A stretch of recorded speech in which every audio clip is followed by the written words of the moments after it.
Hi, folks. Welcome to another episode of Film Study. This is Ken McCusick.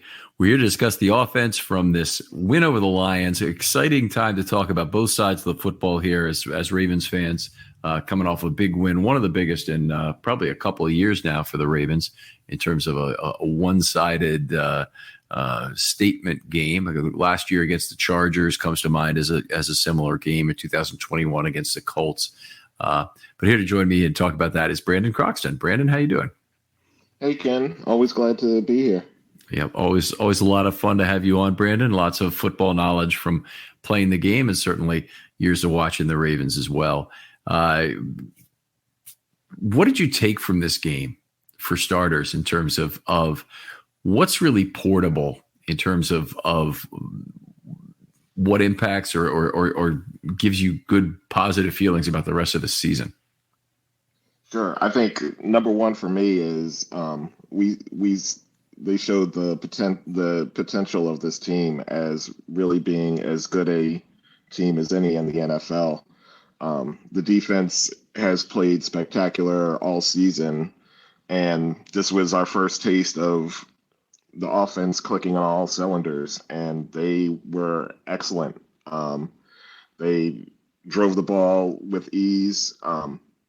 Lots of big plays all over the field, and Lamar spreading the ball around to just a ton of different weapons. It's not like he was just going towards Andrews and Flowers. He got the ball to all of his major weapons, and it was just an incredible game to watch. Very fun to watch. Definitely a lot of fun. It's in a ways it's a game that is very hard to find flaws from. I think Harbaugh's got kind of a measured approach after the game of saying, "Hey, we're gonna worry about Arizona now. That's the next thing," and it's really the appropriate thing to do. Allowing your team to get too high off this win would be, counterproductive. I think in terms of they've got still a game they need to play, and they very badly need to win this game at Arizona, given the strength of the schedule the rest of the way.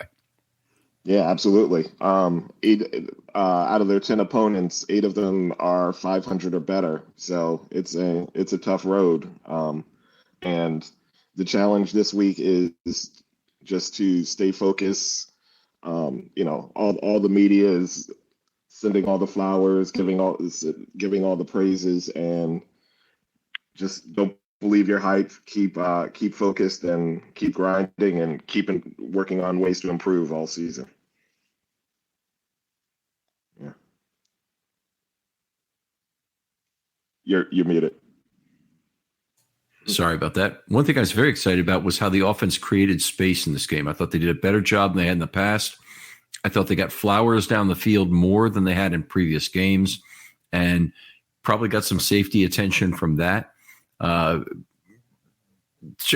terms of getting some players behind the defense, even in some unexpected ways, with Andrews and Edwards on the right side, just getting behind some very shallow defenses there, did an impressive job.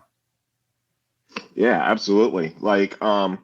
I think one of my criticisms all season about the offense was they really did not attack the intermediate part of the field in the passing game. That 10 to 20 yard space, they just weren't attacking for most of the season. So I have a couple of stats here. So before this game, they attacked 10 yards or shorter 115 times, between 10 and 20 yards 37 times, and 20 yards or more downfield 21 times. And a lot of their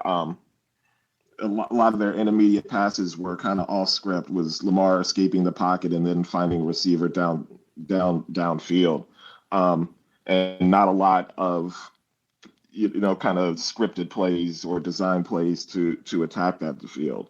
On Sunday, they completed 8 of 9 passes in that intermediate zone, and most of them were design plays, not improv plays. Okay, so you're talking ADOT of 10 plus yards. You're talking about there, right? When you talk not the total yards on the play, right? Right. Yeah. That area of the field, 10 to 20 yards down the field. So basically, the area behind the linebackers, in front of the safeties, that area of the field. Yeah. Love that area. That's that's for sure. It's a great area to be in. Yeah.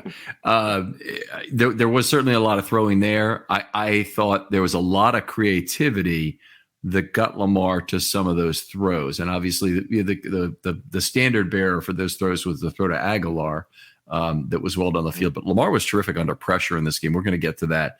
In fact, he was unbelievable under the pressure. It's one of the most impressive single individual game statistics I've ever seen, how he played that way. So I do think, some of that was probably a little bit off script.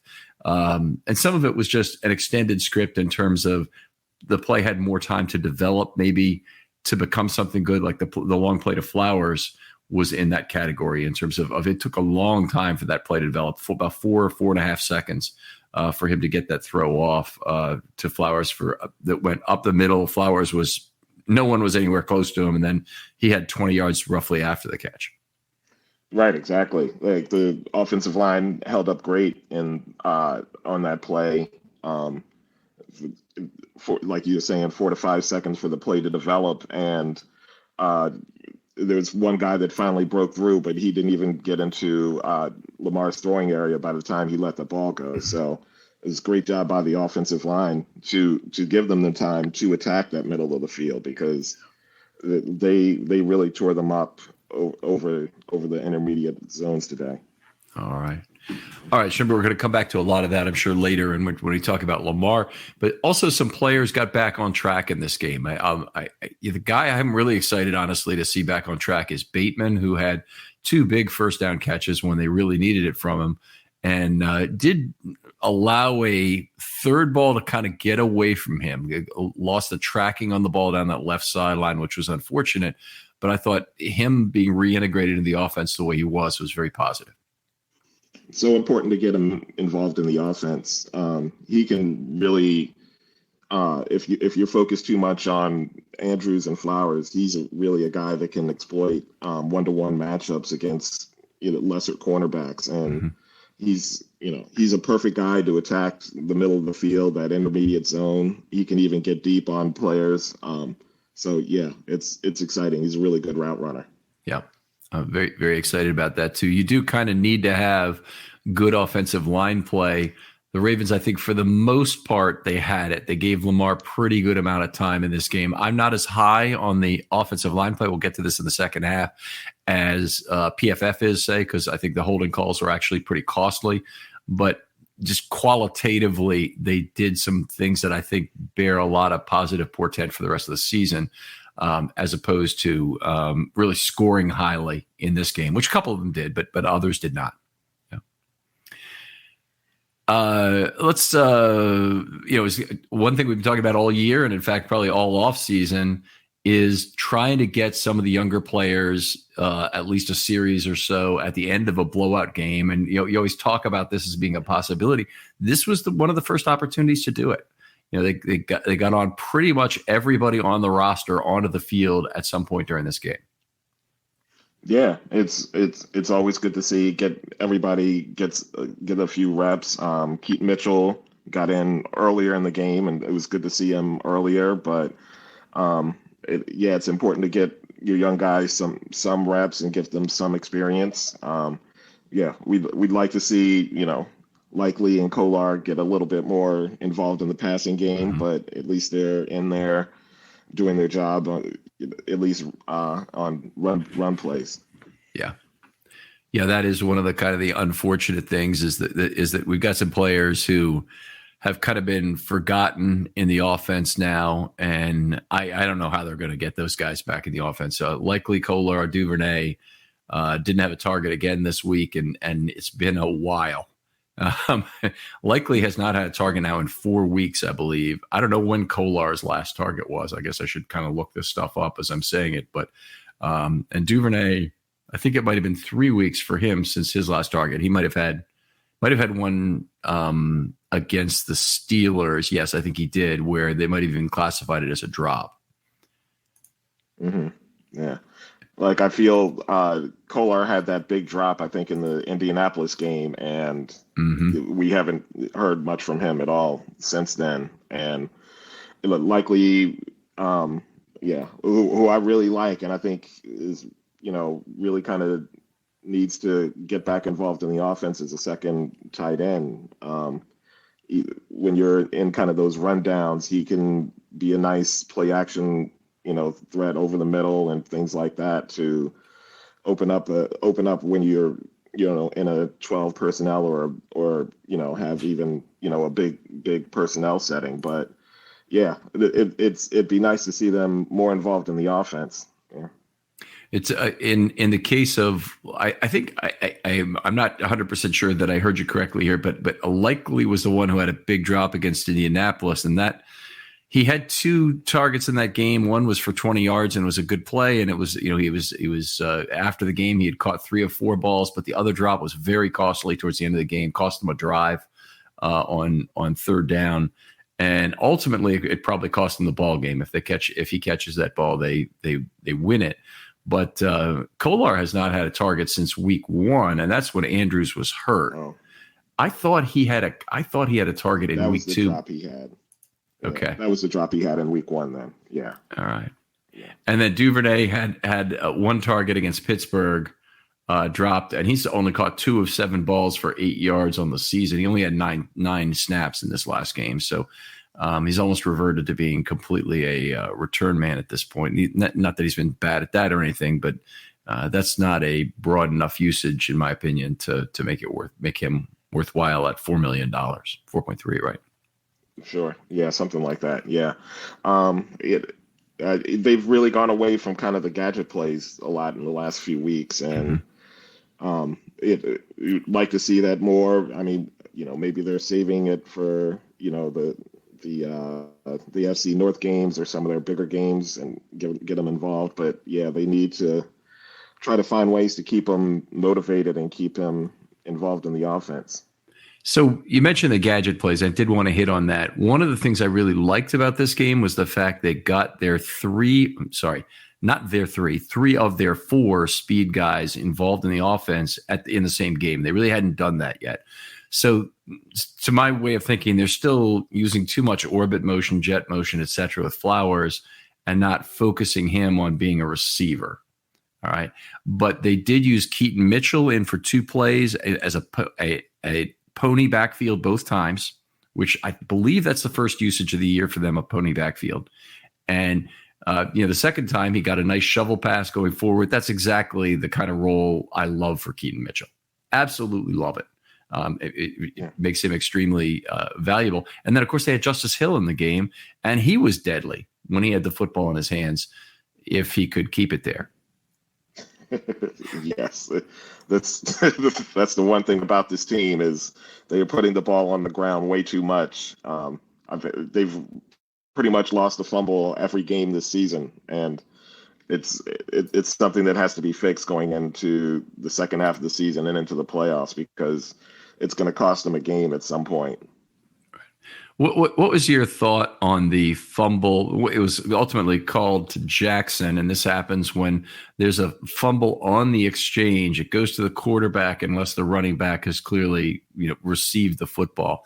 What it looked like to me was that he was all the way in the mesh point, and Jackson tried to pull it out to run it himself, and Hill didn't let it go. Yes, that's what it looked like. Either Lamar wasn't pulling hard enough, or Justice Hill was holding on too tight, and it just popped right out. Yeah. That's Mark Ingram was kind of the master in terms of, since they've been running mesh plays, of really knowing how to do it right. And obviously he had his other limitations as a running back, but he was hella good enough in 2019. At least we can say that. Mm-hmm. But when the ball was in the mesh point, he always said, pull it out as late as you want. Just pull it out hard when you do. As long as your hand's in there, that cage has to be just a little bit loose for him to let go of that football. And they had a really good rapport going with that. It wasn't as well done in 2018 with Edwards, when the ball was on the ground a lot that year as well. Right. Yeah. Mm-hmm. Yeah. Hopefully, Justice Hill's been long enough, and he's important enough of a weapon for the offense that this doesn't, hold back his carries at all. And, they just continue to work on it to just improve. At this point, I don't see how it could, because the Ravens don't have anybody else. So it's Edwards and then Hill and Mitchell looks like he's hurt again now. So they may even have a practice squad signing or some such they have to do. They might re-sign Kenyon Drake, I suppose, because he has practice squad elevations left on the season so far. But Gordon's sitting on the practice squad, doesn't have any elevations left. And I don't see any way, unless there's some injury I don't know about, that they're going to put Gordon on the roster to fill that last spot. So I think they sign a guy to the practice squad and elevate him. Could even be Owen Wright gets a chance this week, but I still think that means Hill is going to get a very high portion of playing time despite the fumble. Sure, absolutely. All right, well, the Ravens outsnapped in this game 72-55, which would on the surface is quite bad, that they would, allow their defense to kind of be worked. And it's a remarkable reversal from early in the game, because after that fourth touchdown, they're up 28-0. They've had the ball 4 times, and they led in snaps 32-9. In fact, the Lions had been 9 and out to that point in 3 drives. And from that point forward, the Ravens are outsnapped 63-23 the rest of the way, which is unbelievable one-sided snap total. But when you look at it, a lot of that has to do with how often the Lions went for it on 4th down, because that added about 6 plays right there. And then the subsequent plays after their 4th downs, which added some plays. And then, of course, the fact that they had the ball at that point during the half and almost to the end of the half. And then they had the ball first in the second half.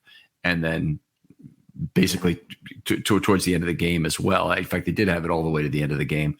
So they kind of had a first and last effect at the end of each half from that point. Then it seems maybe not quite as bad, but it still seems a little bit bad to get outsnapped by that and put that kind of a load on your defense. Yeah. Well, the Ravens were playing CFL ball for the whole first half. All 4 of their drives were longer drives, and it was 7, 11, 8, and 6 play scoring drives. Like when you're scoring that fast, it's easy to, be outsnapped. But if you're getting first downs and 2 downs instead of 3, and you're moving the ball and making big plays, it's a heck of a trade-off. I was going to ask you what CFL ball was, but you never go to third. You basically never get the 3rd down, because that's punting time. Right. Yeah. It's punting down in CFL. There you go. So, yeah, you got to get that 1st and 2. Yeah. Very good. They went 5 of 6 in the red zone in this game. They're now 19 of 30 this season. I'm going in this manic depressive sine curve of a set of feelings, roller coaster, if you want to call it that, of just being very sad or very happy about what's going on with the Ravens and their red zone offense. But they're now 19 of 30 on the season, 63.3%, 7th in the NFL. The median's at 54.2. The 2022 Ravens were at 44.4%. I don't think we can be too unhappy about this, number one. And I kind of feel like this is a sustainable level, where the previous level at 80% clearly was not. Sure, absolutely. Like it's going to ebb and flow every now and then, but I think at the end of the day, if you're going to be in the 60s or even get to 70% in the red zone, you're going to be scoring a lot of points, and this team's going to be winning a lot of games, because the way the defense is playing, getting to 21 is going to ensure a lot of wins for this team. So yeah, if you're able to just convert in the red zone, get those touchdowns, it's going to be huge. Yep, absolutely. The other big improvement in this game was in series success rate, and that's the percentage of time that you get a first down or a touchdown after each succeeding first down. So with each additional first down you get anywhere in a drive, did you then extend the drive by either a first down or ultimately score a touchdown? And they were 23 of 28 in this game. They only went 4 of 8 on 3rd down, much to your points about CFL ball. They didn't have a whole lot of 3rd downs in this game. They're 4 of 8 on 3rd down. They also had a turnover, which is a loss there. But 23 out of 28, 82% of the time. That's an extraordinary number. The 2019 Ravens, I believe, are at 79% for the entire season, which is a historic number. in terms of the thing. If the Ravens could be in the mid 70s, it'd be fantastic. But they'd had a 4-week stretch between weeks 3 and 6 where they were down right around 69% over a 4-week period. It's very consistent. It was all like between 67 and 70% over that period.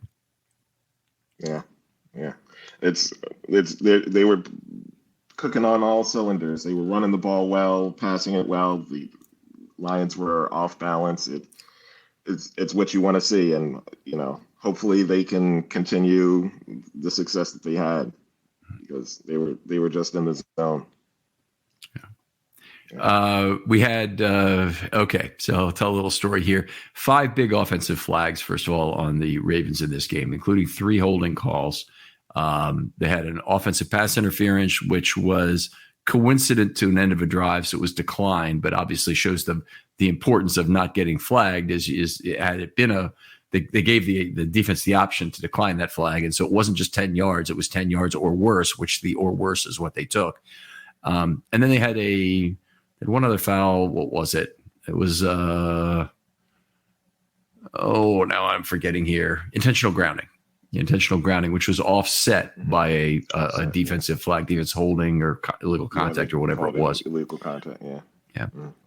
So the point I was making here is that they only had one of those 5 penalties that actually stalled a drive, and that was one of Stanley's 2 holding calls.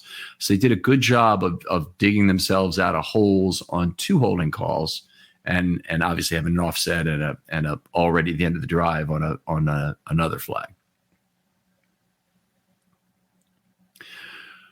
We had a group of Lions fans sitting behind us, and it was kind of amusing because the Ravens are basically bullying the Lions down the field on those first 4 drives, and literally for the entire game, this guy had really remarkable stamina who was doing this, kept complaining about how the refs weren't making any holding calls against the Ravens. Well, first of all, they did call the Ravens for holding 3 times in this game, and that's about as many as you'll ever get in a National Football League game. You typically aren't going to get 5 or 6 or 7 holding calls, and I think this gentleman had some misunderstanding about an offensive lineman's ability to hold within the frame, to grab jersey within the frame, which is allowed, and it was a little strange, but. Part of me felt like turning to him and saying, scoreboard, and because, that's not what fueled this 35-0 lead right now, or this 28-0 lead. It's all of the other ways that the Ravens are knocking the crap. And it was remarkable. They don't call holding. They just won't call holding. It was hard to listen to for an entire time, but it'd been a lot harder if the Ravens weren't winning the game. Yeah. That's asking for a bailout right there. He's going to Congress asking for a bailout. That's All right. They nice balance again between run and pass. And this is one of the really odd things is there were times when the Roman offense had trouble with run pass balance. They weren't able to maintain it. It's usually a function of, are you winning a football game? But they've done a remarkable job with Monken of maintaining more runs than pass kind of week after week. And I know some of it is related to just how successful they've been, how they've generally dominated these games, even the ones they've lost to Pittsburgh and Indianapolis, how they've been in basically good position the entire game. But they've really done a great job of still making the run an effective weapon, despite the fact a lot of it's out of 11 personnel. Mm-hmm. Yeah, I'm kind of curious. Did you about the breakdown and what happened in the first half as opposed to the second half? Because it seemed like they were very pass heavy in the first half, wearing them down through the pass, and then in the second half they seemed to convert to running more. They still had a pretty good balance, I think, in the first half, but I think it kind of evened out more on, and it's right. So it was from scoring points to kind of grinding out the rest. I got the information here. It's 21 passes out of 37 plays in the first half. So 21 and 16 in the first half. And so I think you're right. They were, they had 12 runs and 6 passes in the second half. Okay. So that included time when, a series with Huntley in there that was 2-1, and then all the Lamar time. But they took their foot off the Lions' throats a little bit in that second half. And I would have kind of liked to see them stick the foot in the gas, because Lions were doing it to themselves. And one of the interesting things about this game, with all the fourth downs the Lions went for, and they went for it 6 times, actually 7, because they had a penalty on fourth down that took them from 4th and 15, where they went for it, to 4th and 25, which is, that's too far now. We can't go for it now anymore. And they punted after all. It's just unbelievable the distances they were going for. But the Ravens never made them pay for that. They lost the football. They hurt themselves in terms of maybe couple 3-point opportunities if you're going for expected points instead of expected wins. But they really the Ravens didn't make them pay with a successor drive that was for a score, with the exception of the 94-yard drive after they failed on 4th and goal from the 6. And that, if they kick the field goal, they're going to give them better field position anyway. So I can't really call that a field position failure for the Lions. That was a defensive failure of, they had great field position and they didn't take advantage of it. Right. Yeah. Yeah. I think once they got to 35, they knew the game was over. The way the defense was playing, you don't necessarily want to show all your cards when after the game is won. So just go ahead and run the ball, eat up clock, don't get anybody hurt, don't show any new wrinkles to your offense that you haven't shown before. Just You're coming in very bubbly or staticky, I will say, and I think we need to fix your sound, Brandon, if we can. But hang with us. I'll start the next point, and hopefully we can figure it out technically, and we'll get right back. Let's see. The Ravens in this game really only had one big gamble of their own, and that came on the very first drive. They got down to 4th and 1, whatever it was, a 7-yard line or wherever they were.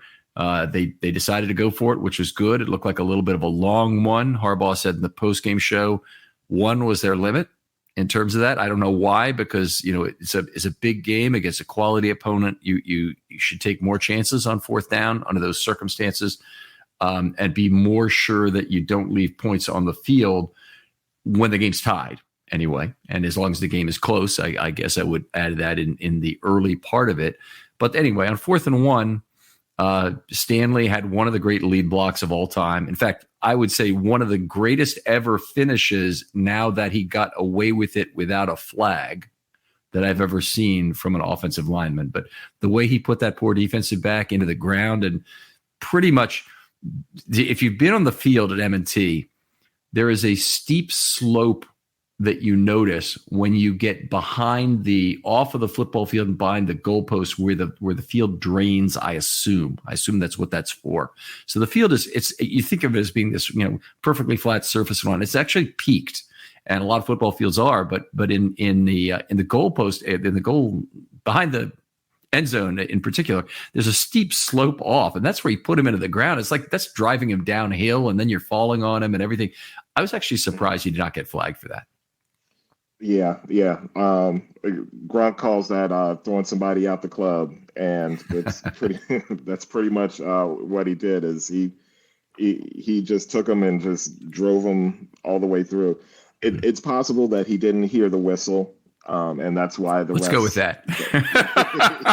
Yeah. He didn't hear the whistle or the cheers of 70,000 fans for the touchdown that just been scored dramatically by Lamar, prancing in. Right. Yeah. Yeah. No, but it's great to see him finish off anybody like that. That puts a nice exclamation point on a touchdown. Yeah, I talked about channeling in his inner Marshall Yonda, I believe, after the game. He knew he was in attendance there, and exciting anyway to see Stanley put out a block like that. Stanley had, I thought qualitatively a pretty good game. We're going to get to some of this later, but you had a couple holding calls that really reduced his score. But I still think there's a lot positively we can take from this game, that it was indicative of Stanley hopefully playing at a higher level the rest of the year. Mm-hmm. Yeah, I think he's getting better since he's coming back. I thought he had a pretty solid game outside of the holds. Like sometimes those holds can be a little unfortunate. I know, so, they were one of them was definitely earned, Mm-hmm. but it was it's just one of those things. Like he can clean that up, and it's footwork, and just continuing to improve the footwork will reduce those holding penalties, hopefully. Yeah. Right. He's still, that's one of the things. I mean, he's lost a lot of his ability to anchor. But the one thing that I haven't been concerned about, certainly since he's been back anyway, is his ability to mirror. He's still quite good at that, and he's still maintaining his position between the defender and Lamar. The problem is he's getting pushed right back into Lamar's lap too often, and that's creating too many pressure events. He did allow one quarterback hit in this game, was his only negative event. But anyway, I thought there are things. We'll get to the offensive line in the second part of the show, but it was an exciting. It was good to see Stanley play as well as he did. I think they did some things to help him out on that side, which was good, which were good, I should say. But John Simpson did some good things in terms of help blocks. I think John Simpson also. I was under the impression at the game, and from looking at the video that was on the board, that Simpson had been called for both of those holds, that Stanley had been called Stanley. And one of them, it's very clear that Stanley had the hold. Another one, it looks like Simpson was at least equally guilty on. And it's the kind of thing, he clearly got away with it. There's no need to have two holding flags on the same play, but sometimes they call a hold on two different players. Sometimes they'll say, holding numbers 76 and 79 on the offense kind of thing. Right. Yeah. Yeah. Let's get back to some of the spacing and whatnot concerns. I thought one of the things I really appreciated was that Flowers, they got on some deeper routes in this game. And I'm not going to tell you that they're using the real vertical part of the tree for him, because I don't think they are, but they got him in the intermediate levels, and they got him, down the field there a little bit, where at least that's on tape now. And now they're really have some things to worry advanced scouts and future defensive coordinators that they'll face, to say, well, wait a minute, Zay Flowers needs to have safety attention, because no one can stay with him after he makes one of his whip moves to get rid of them.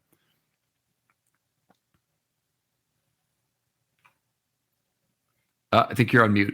I'm sorry. Can you hear me? Yes, I can hear you now. Yeah. Okay. Yeah, Zay is really dangerous with the ball in his hands after the catch, and getting him in that intermediate zone where his shiftiness, and he gets by one or two people, one safety, he could go for 50 yards.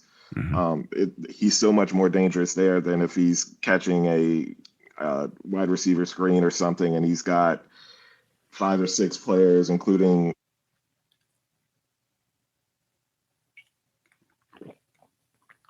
You're in and out on me here, and I'm sorry about this. So hopefully it's picking up on your end, and when this goes back together, it'll sound right. But I can't hear you on all of this. But obviously, what he's saying is that Flowers is extremely valuable to have in level 2, and very difficult to continue to be covered for an extended period of time, I think. Right. Exactly. All right. Let's talk a little bit about Lamar in this game and what went well.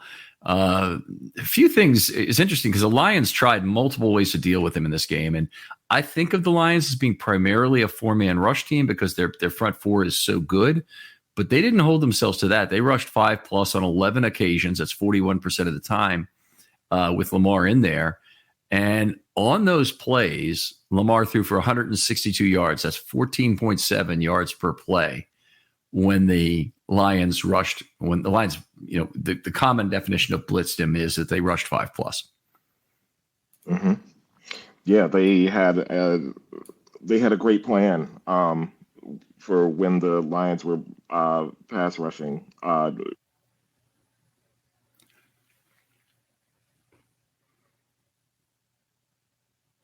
The Lions had a great plan for when they were pass rushing and when they were blitzing. You could see Lamar was ready for it. He knew exactly where to go with the ball. The big cat play to Ricard was one of them.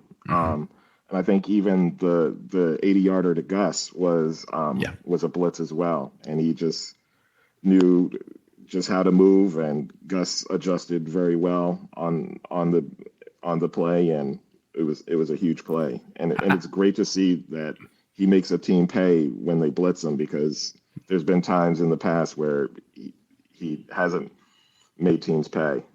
Yeah, very, very much so. I really loved what Gus did on that play. He credited Monken with design of that play, which it could be true, but from what it looked like in terms of Gus making additional space, Edwards looked like Mark Andrews on that play. He knew, here's the space over here. I'm going there. You go ahead and hit me. I trust you. And Lamar's, laid it out there, and Edwards caught the ball, and he is totally being pursued at that point. And it's much too late when two linemen are pursuing Gus Edwards. Took forever for that safety to get across the field and didn't look like he took a terrible angle. It just looked like it took forever for him to get across the field to try and make a play on Edwards. Right. Yeah. Yeah. Nobody was on that side of the field, and that's what happens when you blitz. You're leaving a lot of space open, and if somebody gets behind that, it can go for a long way. And Gus went for 80. That was a great play. Yeah. Sweet play. 3 or 4 man rush against Lamar, 16 plays, 195 yards, 12.2 yards per play. That's all the plays in there. So he was the 14.7 and 5+ and 12.2 with 3 or 4. It's just one of these days where everything worked. And I don't think it pays to be a bitter Lions fan today. I think, it pays to say, hope we see you in the Super Bowl. I think it pays to say a lot of things, but I don't think it pays to say that Lamar Jackson got lucky, which I think I've seen, or Lamar Jackson, had a whatever. He had a 1 in a million game, or whatever you want to call it. And this was vintage Lamar. This was Lamar at the best he's ever been for the Ravens. He had a couple games in 2019, Miami and LA, that were pretty much right on par with this one. But I don't think he's really had many that are any better than this game. Yeah, I can't think of many that are any better than that. Like, I think there was a season opener against Cleveland where he just tore them apart also. But when you're seeing him just throwing accurate, moving around, manipulating a defense with his movements, and how he gets out of the pocket and just manipulate the entire defense. It's when he's doing that, he's as good as any quarterback in the league. Yeah. It certainly is a lot of fun, and the extended plays were working like they rarely have, and they're working in the you brought a knife to a gunfight way. With regard to the retaliatory value of them in this game. Oftentimes if it's a level 0 dump off and the guy gets 6 yards and whatnot, you're really not making him pay for the fact you blitzed. But when you throw an intermediate route of some distance and get the ball in the hands of one of your speed guys, like Flowers or Bateman or even Edwards, when he's got lots of space, you certainly have something. To me, this was the most impressive element of the game. This next one I'm going to mention is the division of ample time and space, ball out quick, and pressure opportunities. So just want to go through this with you really quick. He had ample time and space 7 times in the game, which is not terrible. It's not great. 26% of the time he had at least a 3-second pocket to work with. And there are a couple other instances among those 7 where it would have been a 3-second pocket, but he got rid of the ball somewhat before 3 seconds. 6 of those 7 were complete for 83 yards, 11.9 yards per pass play. No problem with that, by the way. That's a very good number. 10 is a really good number. In fact, 11.9 is that much better. He got rid of the ball quickly in this game, and this is maybe something that's ought to be baked into the blueprint going forward. Got rid of the ball quickly 10 times, 37% of the time. He went 6 of 10 on those for 50 yards. Now, usually with the ball out quick, you're trying to get the ball away from the blitz. You maybe be reading hot if the slot blitzes, for example, or trying to get the ball. With the busy fall season already in swing, you might be looking for wholesome, convenient meals for jam-packed days. Factor, America's #1 ready-to-eat meal kit, can help you fuel up for breakfast, lunch, and dinner with chef-prepared, dietitian-approved, ready-to-eat meals delivered straight to your door. You'll save time, eat well, and stay on track with your healthy lifestyle. Guys, I've shared moving. I was using this for all my meals. Now I'm working from home. Guess what? Microwaves in the other room. I'm using this for all my meals. Factor is how I get through my lunch day every day. But they've got breakfast, lunch, and dinner. I haven't tried the breakfast ones yet, but why not? I think I might add that to my next order.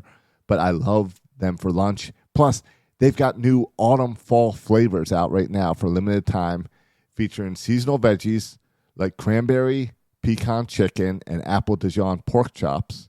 And again, just like everything else, they're ready in just 2 minutes. They'll satisfy your fall cravings during this busy season without the hassle. So go ahead and level up with Gourmet Plus options as well, prepared to perfection by chefs and ready to eat in record time. Treat yourself to upscale meals with premium ingredients like broccoli, leeks, truffle butter, and asparagus. Head to factormeals.com/Ravens50 and use the code RAVENS50 to get 50% off. That's code RAVENS50 at factormeals.com/Ravens50 to get 50% off your Factor meal today. Out into space on a slant or something if a linebacker's coming, or it could be a reaction to the blitz, but it normally can pick up some yardage, and if the guy breaks a tackle, it can pick up some big plays. Anyway, 6 of 10 for 50 yards, 5.0 yards per play is not ideal in those kind of situations. You would certainly hope for better. And that's typically what the Ravens defense has been holding opposing quarterbacks to when they're forcing them into this small ball passing game. A lot of 5-yard throws, a lot of this short stuff. So that was definitely the least impressive part of Jackson's day, was those short passes. Mm-hmm. But I want to get into the most impressive part, which is the under pressure. 10 times, 37% of the time also, obviously, that he was under pressure. He completed 9 of 10 passes for 224 yards. That's 22.4 yards per play. That's one of the strangest numbers I've ever seen. A 4.0 is a really good day of throwing under pressure. The Ravens have held some opposing quarterbacks to negative numbers under pressure this year, including, I think, a negative 2.3 from the Titans. I think the Titans were minus 2.3 because they had a bunch of sacks in that game.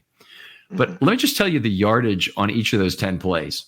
So completion for 16, for 20, for 12, a touchdown to Aguilar, for 20, 22, 28, an incomplete, 22, 4, and 80. That's in chronological order through the game. So pretty damn good under pressure there for Lamar. Right, exactly. Like I think ESPN was saying that theirs was under duress. He had 246 yards under duress, and they said that was the most any quarterback has ever had since 2009 when they first started tracking the stat. So, yeah, I mean, it's when you're just able to avoid pressure and move around the way he does and find somebody and be prepared for when a team is blitzing you and know what you're doing. I mean, it's beautiful to watch. And yeah, like I think also some credit goes to Monken on that, because a lot of the times they would fake a blocker, like a tight end or running back would fake a block and then go out on the pattern while the blitzer is coming through, and Lamar would just dump it over their head, and they have nothing but space in front of them. So yeah. That was like the Ricard play, for example, was one of those. Yeah, that's a good example. I can see the one play then ESPN must have different from me, and that's they had a 22-yard ATS play where he might have been under pressure at the time that went off, but he had more than a 3-second pocket. Okay. Yeah. And so they probably included that in with the under duress definition that they have. That's interesting. Sure. Yeah. No, but incredible game though. Absolutely. This is one of the numbers that kind of surprised me. His time to throw was still under 3 seconds at 2.98. And the only reason that surprised me is because he had 9 seconds roughly on the touchdown pass to Aguilar. And he only had 27 throws in total. So if you have a 9-second throw, I think that's 6 seconds above 3. So if I divide 6 seconds by 27, I'm going to get something north of 0.2 seconds that gets added to his average. And so I'm a little surprised it wasn't over 2.98 for the game. Yeah.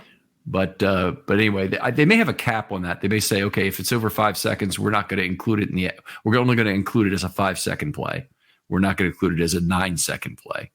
And anyway, I've seen some numbers in the mid threes, so I don't think they cap it like that. It's just a matter of he certainly had some ball out quick numbers that offset some of that. Right. Yeah. It was nice to see Lamar didn't have a lot of bad throws in this game. First of all, I don't remember a single throw where he put the ball in any jeopardy at all. Not a single throw. Yeah. Nope. And if he had a bad throw or two, it's kind of a bad throw to Beckham where Beckham had to come back too much for the ball, and it was thrown low and away. And some of that may have been a protection component because I don't think that was going to be a good play at that point with Beckham covered the way he was. But anyway, that didn't work out. And there were maybe one or so others where the ball was slightly off target and generally short. In a game where you're watching Jared Goff ground the ball so regularly on the other side, at the feet of his receivers, at the feet of himself in the one case of the intentional grounding, it's nice to see Lamar basically just absolutely throwing darts down the field on what was actually a windy day. Right. Yeah. There was he really, I think, had very good mechanics the entire game. There was very little kind of throwing off his back foot. Some of the things where, sometimes he gets out of his mechanics, out of his throwing motion a little bit. There was none of that. And he was just throwing darts, and he was using that arm strength because I think it's probably an underrated part of his game is how strong his arm is. Mm-hmm. And when he's stepping into throws and throwing with his whole body, he can really get good velocity, and that can cut through the wind a lot better. Yep. Yeah. I've felt throughout his career that Flacco was a more wind resistant quarterback. I think he really had a fastball that was top end in terms of throwing right through the wind. Also Flacco threw a remarkably tight spiral. So he might have spun the ball at a higher rate that made it be less affected by the wind. But I think Lamar probably has the stronger arm of the two, certainly in terms of lobbing long range artillery. He had some longer completions than Flacco ever had. Mm-hmm. Yeah, sure. He's definitely up there. Yeah. I thought that the Ravens clearly had space in level 2, and we talked a little bit on the Edwards throw. But how much of the extra space Lamar had to work with do you think was a manufactured by the fact that the Lions set extra pressure? So obviously, anytime you do that, anytime you set even one extra man, you're taking something away from your pass defense. And they did a fair amount of 5+ man rush. Do you think that was a significant factor in the space, or was there something about the way they were playing loose in the secondary, particularly safety, that was creating more space, or something else?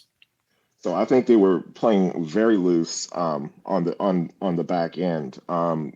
That third and long play to Flowers, where he ran a deep out. The cornerback was played 8 yards off of him and bailed out very early on the route. Same thing with Bateman on his third down catch. The cover guy was playing very loose coverage, and Bateman had an easy catch, an easy catch for a first down. And the Lions were trying not to get beat deep over the top while they're blitzing or putting pressure on, but they gave up a lot of shorter completions, and as a result of that, and that's how they just kept giving up play after play. Yeah. I said it really did look like the safeties were playing off, and in particular in the early play to Flowers that went for 46 yards, where it was about a 20-yard ADOT, I'm going to say roughly, and I didn't check to see exactly how far down his field, but he was well behind the linebackers, but also he's well in front of the safety. And the guy he'd lost was a corner who was huffing and puffing for a while on that route, but then eventually, Flowers flipped him and left him completely in dust. It's, if you went to camp at all this year, you saw him do that a number of times to various Ravens cornerbacks. And you wondered, what's wrong with our cornerbacks, but also, hey, we got this great weapon. Anyway, he came back to the middle of the field, caught the ball. There's nobody anywhere in the vicinity of him. And the thing that really struck me was how deep the safeties were on that play. Maybe also in fear of Flowers, and that might be some of the early evidence we've seen of Flowers' potential impact to create space, and a little unusual in the fact that he's actually creating space in, I guess you would call what they're doing kind of a zone defense from that perspective, as opposed to creating it with a vertical where the responsibility is being passed from a corner to a safety in terms of coverage responsibility. Yeah. Also on that, two defenders they were in a zone coverage, and two defenders went with Andrews on that, and that's what left Flowers wide open. And as soon as he caught it, he took off. But yeah, the safeties were playing really far back on that play, and it's not sure exactly why, but yeah, that was part of it too. Yeah. I've got to go back and now look at that play again and pick up on what you're laying down there. But that was a great one. Let's move on to some other skill position players. The running back snap division, 30-30 for Edwards and Hill. So they split it up. The Ravens had 60 offensive snaps as the game book counts them. So they had 55 plays that they actually ran, and I think it's 54 after a kneel. So you can count the snaps a number of ways. But they had 62 total running back snaps, including 2 by Mitchell, because those were both pony were cases. And again, the Ravens have run almost 100% single back sets, and what they haven't had a single back on, they've had 0 backs on. But in this game, it was 2 ponies, and I believe the first 2 of the year, and Mitchell's first 2 NFL snaps. Nice. His second snap was actually the one where he came in on second. Let's see, came in on 2nd and 20, and that was not where he got the football, right? Because he got a 9-yard pass on 1st and 10, I believe, where they got the spot wrong by a full yard. By the way. I mean, we looked at it in slow motion. Like, okay, that's a first down, and they marked it a yard short, and I know that's going to happen. I don't want to be the Detroit holding guy, a game that we wanted this great, but a really bad spot anyway on that play. And it was very nice reception that he had for -4 +13. I wouldn't say he forced any missed tackles on the play, but it did look like he made a very nice cut to get around the first potential defender. Right. Yeah. That's exactly right. He made one defender miss, and you could see a little bit of that speed. And if he could have made, I think he had another defender that he couldn't get by, and for a really big play. But it was good to see him out there, and hopefully this is the start of more plays to come, because his speed can really manipulate a defense. Yeah, he's going to be one of the very key Ravens in 2024, and I don't think there's any reason why he shouldn't be a very key Raven the rest of this year. I'm just so thankful they didn't try and play the practice squad game with him, because he'd have been lost like that. He'd had a big preseason, and let's see other things. Edwards, good game for Edwards, and obviously the pass alone would make it a hell of a game with an 80-yard reception. That was his only target there. But he also rushed 14 for 64, had some really nice runs in this game. In fact, the Ravens had one streak, I think it was early in the second half, where they had, run for 9, run for 20, run for 27 in a 3-play series. I turned to Maureen at that point. And I said, if I were a Lions fan, I'd be like pulling my hair out from that happening on 3 straight plays. But one of the things I just can't stand is when teams are leaking, when my own team is leaking versus the run, and they just can't figure out how to get it fixed.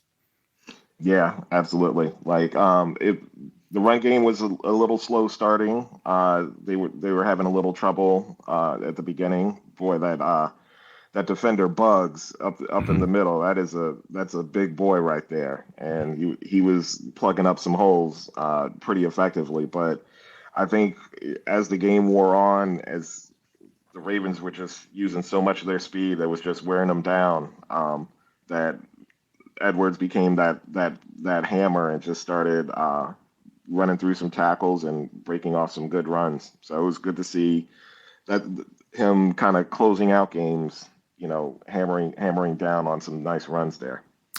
Yeah, and I wish that it actually led to some truly extended drives in the second half. And they showed a little bit of life there. They had a nice drive to get their 35th point. I think that was early in the third quarter. They got the extra touchdown, and then they had a nice drive for a field goal, which was kind of like a nice response after Detroit pulled it within 35-7. So you killed off 5 minutes of clock, basically drove down the field, got a field goal, and that was their really last offensive life. I think they only had one more. They might only had one more drive after that, because there's about 9 minutes left, and Detroit had two fairly long drives, one immediately after that, and then another after the Ravens had their 3-play drive with Tyler Huntley, where they pretty much ran out the clock on themselves for the last 9 minutes. Right. Yeah, exactly. Yep.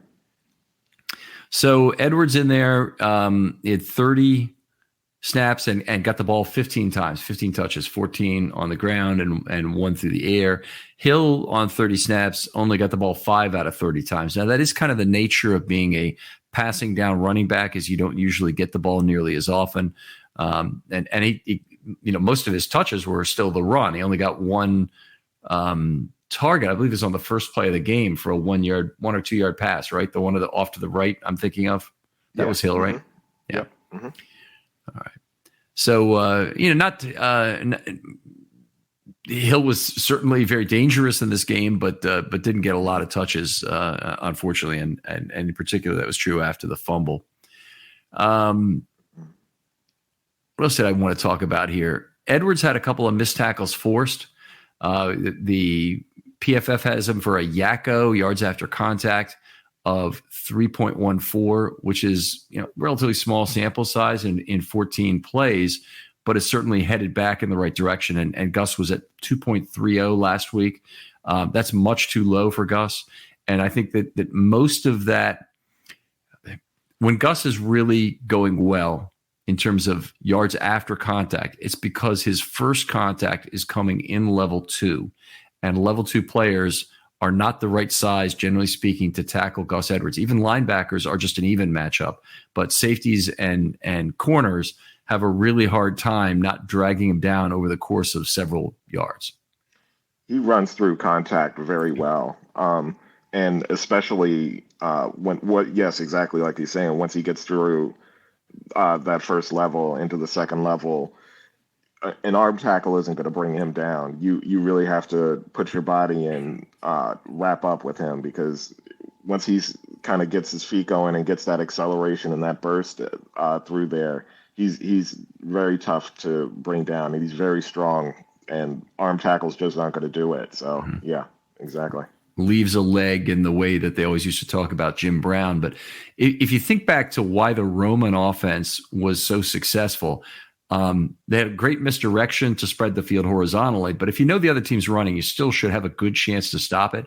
But the point of attack component of Roman's offense, combined with what Lamar threatened to do on every single play, was absolutely tremendous. And so they would have a guard on the move almost every play, oftentimes have 2. In fact, now it's become the staple of the offense that basically you're always pulling 2 players at the same time. So it's almost never 1. And when they do it, that creates huge point of attack opportunities. You have Ricard as well. And if you look at Edwards' yards per carry being, one of the highest of all time, it's largely because they were able to pierce the line of scrimmage. Defensive tackles and defensive ends have much lower missed tackle rates than linebackers and safeties and cornerbacks, and getting Edwards into that second level and getting the opportunity was really all the difference in the world between where he is this year at, I think, 4.0 yards per carry, and where he was career coming into this year, which is 5.3, 5.4, whatever. No, I think it's 5.3-ish, we'll call it, for his career. That's really the difference right there. And I don't I don't know about you, but I think it's going to be very hard for him to get back to that level. And I think you and I might have even talked about Edwards in the offseason in the Right. two-player series, right? Yeah. We talked about a little bit of regression, and we both talked about the running backs are, not going to have J.K. was averaging almost 6 yards a carry for his career, and Gus is well over 5, and it's just a natural regression just on by sheer force of changing the offense a little bit. But yeah. I have really liked how much Ricard has stayed a component of the offense. Where are you on picking up his contract for next year at this point at $4 million? I don't think any team is going to pay him $4 million. So I think there's just very few teams that even use a fullback. So his value is probably more to the Ravens than it is for probably 28 or 27 other teams. So I think you could probably come to him and say, hey, we'd love to have you back, but we can't have you back at 4. Maybe we could have you back at 2, 2.5, something like that, and get a little cap relief that way. And hopefully he accepts it. I'm sure his agent will test the waters and see what he could get and see if that's it. But yeah, it'd be great to have him back, but not at 4. I think okay. you have Kolar and you have Likely that you really want to see and figure out what they can do in the offense as well. And yeah, you want to try to cater to that as well. Yeah, they have used him as a tight end some this year. Now, obviously, they picked up Eric Tomlinson because he's Ricard Insurance, and they're always a little bit unsure about Ricard's health with the hip injuries he's had.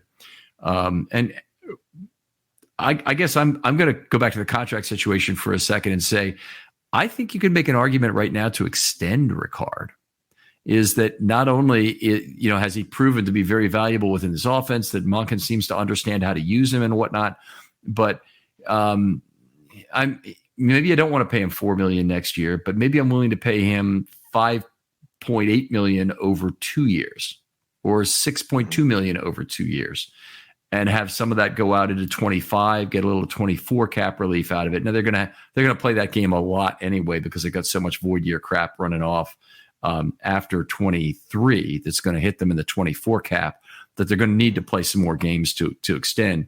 So it's not like finding a couple dollars of extension is really that valuable. What's really valuable is finding a good player at a cheaper than market price, and or at a cheaper than market price, or a cheaper than value within your system price. Let's say that at least.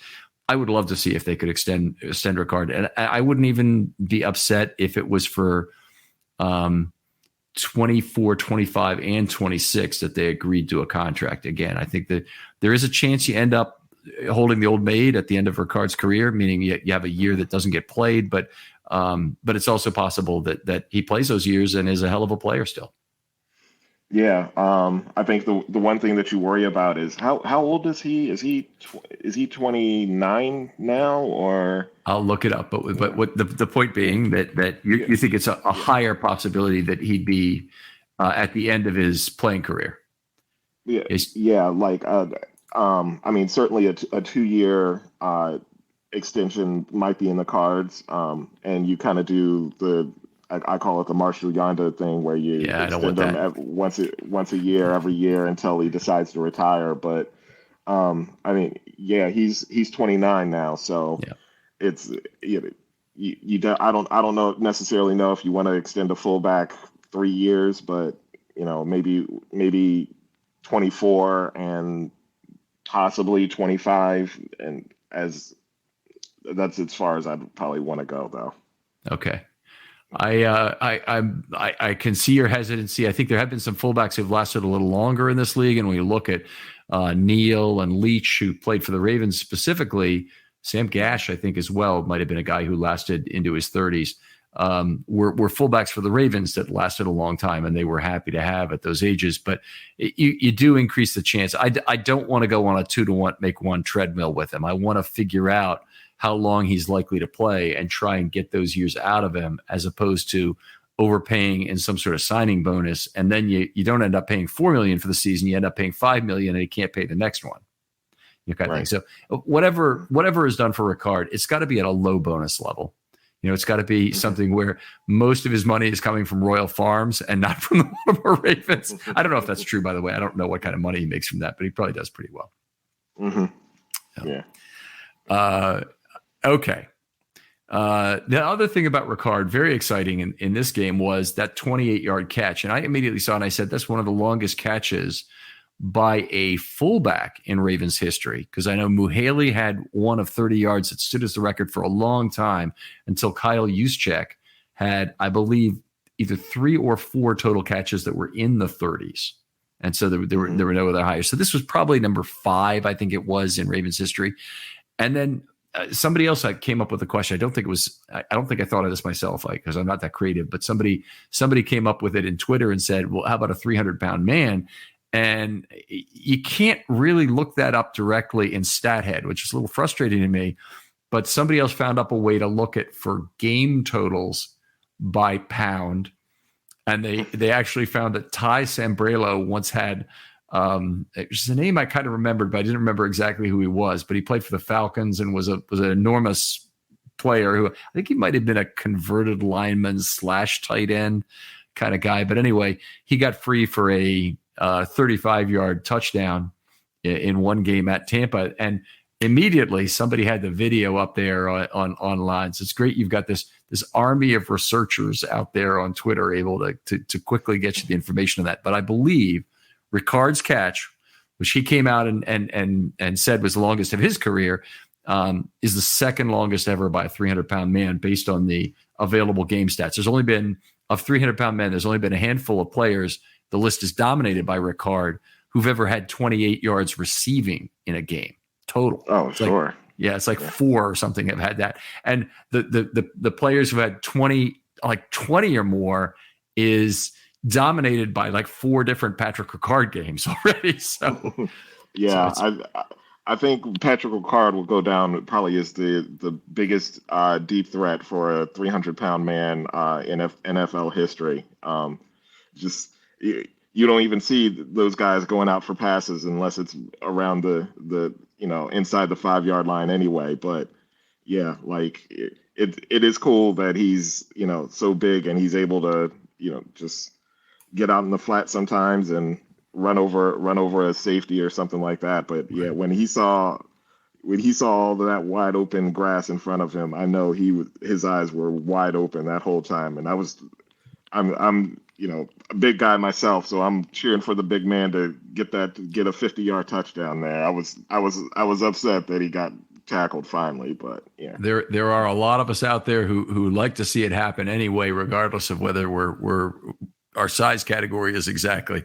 But Ricard actually run a number of routes this year that have been much more imaginative and varied than, we'll say varied, not imaginative, because I think people could imagine Ricard running these routes and they just couldn't see it succeeding. But with Monken, he's had, some crossers that have been over the middle of the field at, 6 or 8 yards of depth. That's really deep for a player like him. I think of it as Vontae Leach and him were pretty much 100% flat routes when they were with the Ravens, and they would occasionally get the ball.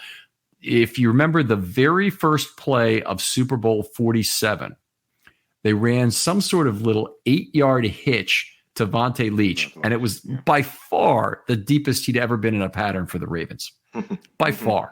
And it's a kind of play that's a perfect kind of scripted play. You have 2 weeks to work on it, and the 49ers are not thinking about how they would stop such a play. So it's a great option to toss in the Super Bowl in the first play. But it just is not frequently done. It's almost 100% flat routes. But Ricard has been more than that this year, and it wouldn't surprise me if we saw another big play or 2 from him this year. And when I say big play, I mean like 10 to 20 yards. Yeah. I would say Ricard is a great decoy running a crosser about 6 yards, because any linebacker is doing a double take when they see that big guy coming across the field like that. He's getting out of his way because he doesn't want to get earholed by a guy like that, even by accident. Well, then that raises a question: is there some use for Ricard as a rub or pick guy on such routes? I mean, most rubs and picks, I would say, occur within a short distance of the line of scrimmage, out of bunch formations or out of two tightly set receivers who are close, tightly set. You know what that means. So I know you know what it means, but other people know what that means. And then they cross, and you try and rub off one of the coverage guys or force him to bubble out so that you get a better opportunity for an open throw to that player. But occasionally you have crossers from opposite sides of the field that will try and create a rub. And the classic play, Jeremy Macklin's touchdown, very first play of the 2018 season at Cincinnati. They beat him, actually 2017. They beat him 20-0. And Watson and he cross in the middle of the field. Watson completely rubs out the opposing player, who has to completely, I think he almost had to stop, basically. And he wasn't even in a position to bubble around him. And then Macklin caught the ball and was long gone. I'm wondering if a player like Patrick Ricard doesn't bring additional value to that, or possibly it's too hard to time that up with somebody coming off the line of scrimmage on the other side. I think part of it is timing. I think the other part is a referee sees that big guy running a rub route, and they're like, no, you're not even going to, you can't even try to get away with this. We know exactly what you're doing. It's too obvious, and they throw an OPI on that. So I think maybe that's the worry of that. But there's some part of me says, as long as he's kind of raising his left hand, I would say he starts on the right side of the field, as long as he's raising his left hand and heading further down the field, he's almost like creating a Statue of Liberty that somebody has to run around, literally that size, to do that. But it'd be fun to see. It would be fun to see. Usually the thing they always say, the players who are announcing the games, is that as long as they look like they're trying to catch the football, you're pretty much okay. I don't know if that really holds, but yeah, they say that about 200-pound men, not there you go, 290, 300-pound men. No, yeah. I think we talked a little bit early about how Duvernay, Likely, and Kolar are completely out of the offense. 0 targets and 41 combined snaps in this game, despite the fact the bench got cleared. They couldn't find a target for these guys. Duvernay maybe doesn't need a target because he's still at least getting some snaps, and he's certainly getting the receiving game, but. Boy, Likely and Kolar in that tight end room, I don't imagine they're particularly happy with what's going on. Yeah, I can't imagine. I think I'm most disappointed about Likely not being able to get more involved in the passing game. I really think he showed an ability to be a good threat last year as a rookie, and they used him a little bit at the beginning of the season, and then he had that big drop, and since then it's just been just absolutely nothing. On the third down before Lamar's fourth down touchdown run, it looked like partially a broken play. I'm not sure exactly who, but he had Likely wide open on a very short curl. It was 3rd and 1 play, and he ran like a 4-yard curl, and Lamar had it to him, and he looked at him, and I just, in my head, I was like, throw it to him, and he held on to it, and fortunately it didn't stall the drive or anything, but I worry about a little trust factor. Maybe he's lost a little trust in Lamar, but he's too good of a player to totally give up on, and hopefully he's shown something in practice, and to get him back in good graces and get him more involved in the game. Practice would be nice. One other thing, Odell Beckham's not going to be on the team next year. I certainly don't see any reason why that would be true. Let's put it that way. Mm-hmm. Likely should really be raising his hand if there's any opportunity to practice with Lamar in the offseason. That's obviously worked wonders for Flowers. Not that Flowers wouldn't have been a fairly obvious number one target, but I think it's accelerated his, multiple layers of integration into this offense. His relationship with Lamar. So it'd be nice to see if Likely could pick up on that. And it may be that, hey, every receiver is already raising their hands. And Lamar says, look, I only want to work with two guys. I'm only going to make, 50 throws in a day. I don't want to, wear my arm out. And so it doesn't make sense for 80 to show up if you're each going to catch 6 balls kind of thing. There may be some of that going on, but it also could be, I imagine most of what they do together is, maybe an hour and a half on the field and then a lot of time playing together, going out to drink or playing video games or whatever it might be. And they don't do a lot of film study. That would just be my impression. That doesn't mean that they couldn't. And, if it were Ray Lewis or Ed Reed, they might get together for film study just very naturally to figure out, hey, what could work better, or what would work better. It kind of takes one extremely mature player, I think, to do that. So Beckham could have brought that to the group, but I just get the impression that that's probably not his role there. His role is probably to try and, more than anything, to make friends with Lamar and to try and be a go-to receiver that way. Sure. Yeah. Team building's important. Yeah. Build trust. Anyway, the Lions, we talked about them using a lot of extra rushers. The Ravens used 23 total eligible receivers to block, 12 sets and 11 chips. That's 0.82 per play. That's quite high. That means they effectively reduced themselves from 5 full-service receivers per play to 4.18 full-service receivers per play. So that's a big sacrifice.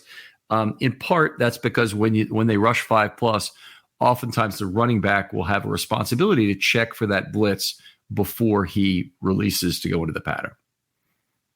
Right. Yep. All right. You were never a blitzer from off ball, were you? Always a lineman, right? No, always a lineman. Yeah. Right, very good. Not trying to make fun of you. I just really actually wondered there. They used the unbalanced line once in this game, a 5 unbalanced. They also used a 6-man line one time with Cleveland in there as the extra guy. I don't know if you noticed this, but the unbalanced line they ran, it was down. Yeah, it was near the goal line because it was on the touchdown run by Edwards. Gus, yeah. Yeah. So they ran a unbalanced right line, and within it, between Stanley and Moses on the right side, they had Likely lined up, notched back. I've only seen the Ravens run that play one other time. It was with Max Williams in a game against Pittsburgh, where they actually used Williams as a receiver on the play. Mm-hmm. And I remember Sterator kind of whining about it and saying, well, I kind of think it's a foul, but that's the kind of play. They don't just run that in a vacuum. They actually meet with the officials ahead of time. And they show them, hey, here's what we're going to do. He's going to be lined up here, off ball by a half yard offset. And he might be a receiver, he might not, but we've run this play successfully before. We want you guys to know about it before you get confused by it and don't call it correctly. But it's only the guys on the line of scrimmage, correct? Who you have to have 7, and the 2 outer guys are not eligible. Are eligible. Yeah, exactly. So they're setting somebody up for a pass play in that set, but yeah, I think show the run here. They'll set somebody else up for the pass later in the season. Yeah. Well, it was interesting because that was a potential scripting to Likely in terms of having him in that slot. And, they're asking him to fill a role, whatever it might be. And great. Hopefully he's a good sport about it, but that is a possibility. And honestly, if it was a pass, it wouldn't shock me to see if Mark Andrews is in that spot. And also I think it would be tremendously more deceptive or directingly deceptive to have Andrews in that spot if you want to go somewhere else with the ball. Mm-hmm. Yeah. Exactly.